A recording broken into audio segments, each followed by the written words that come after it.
Hi, and welcome to our Zoom meeting. Our class is going by so fast.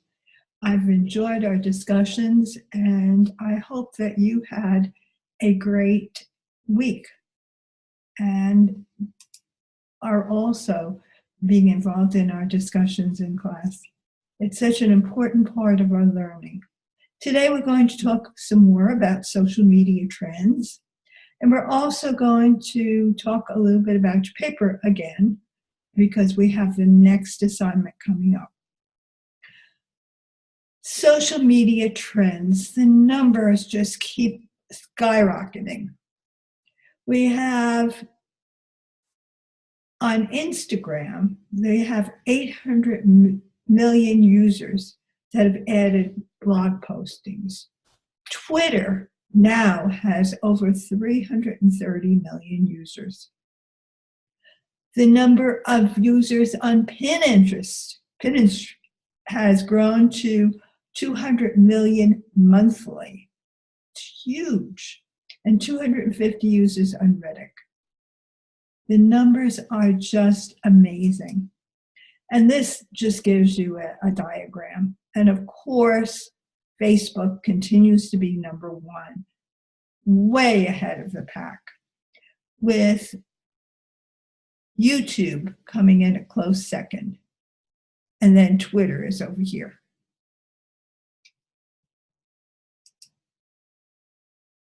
As with any tool, it is a great tool as long as it's used properly.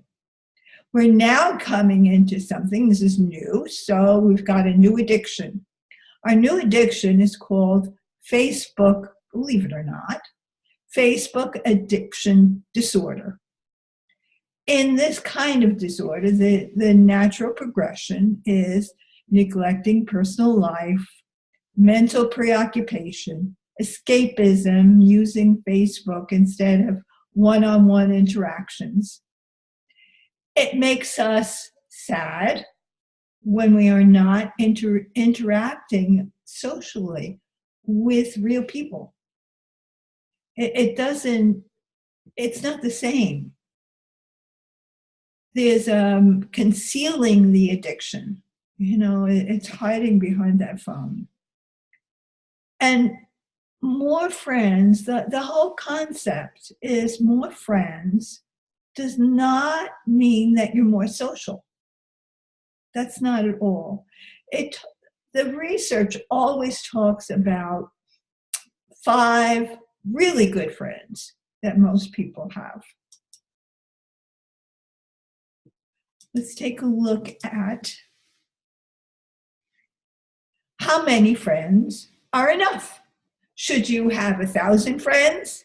Should you have 600 friends? Well, of course, there was research on that.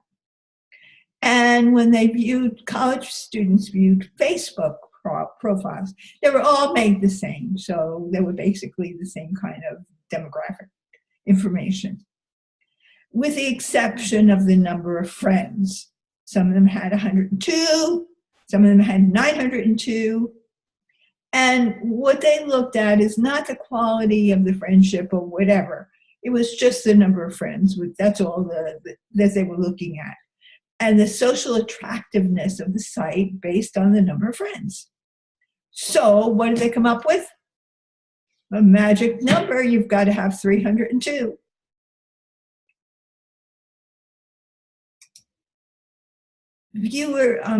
We could talk a little bit about the business aspect too.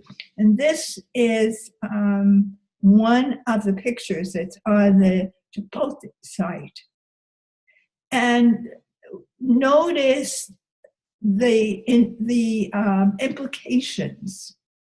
And what it talks about is that branded content used to be the big thing.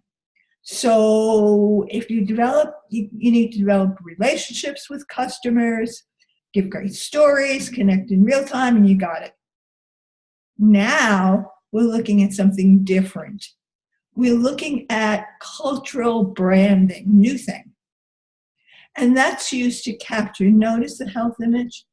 So their foods are organic and they make you healthier. There's that there's that cultural branding, and it takes cultural awareness to be able to tap into that. So that's the latest and the greatest, and the sites that the companies that are having the greatest impact understand this dynamic and are using it to their advantage. Okay, now we can talk about our paper. You did part A, so I want you to especially look at the comments on part A, so we're not making the same APA corrections on part B. The reason that I'm doing this is to help you so that this becomes automatic, and you're not worried about, the references and whatever. You've learned how to do that, so you just do it. And then you can focus on the content when you get to your dissertation and not all this other little stuff. So that's kind of the reasons, among others. And the other thing is to avoid quotes, because when you quote, you just put the quote down and then you don't look at that. But what I really want you to do is look at what they are saying and how it relates to your content, so you can synthesize that in and make your point and use the reference to back your point. So that's kind of one of the reasonings behind it. And the other thing is to not put in long lists because it takes up space and you're not really adding to the discussion. The main purpose in what we're doing is for you to be able to build good, logically built arguments. And that's what a dissertation is, one big argument. So the more practice that we have here, the more that it will help you. This next paper combines things. It combines part of part A and then a new section in part B.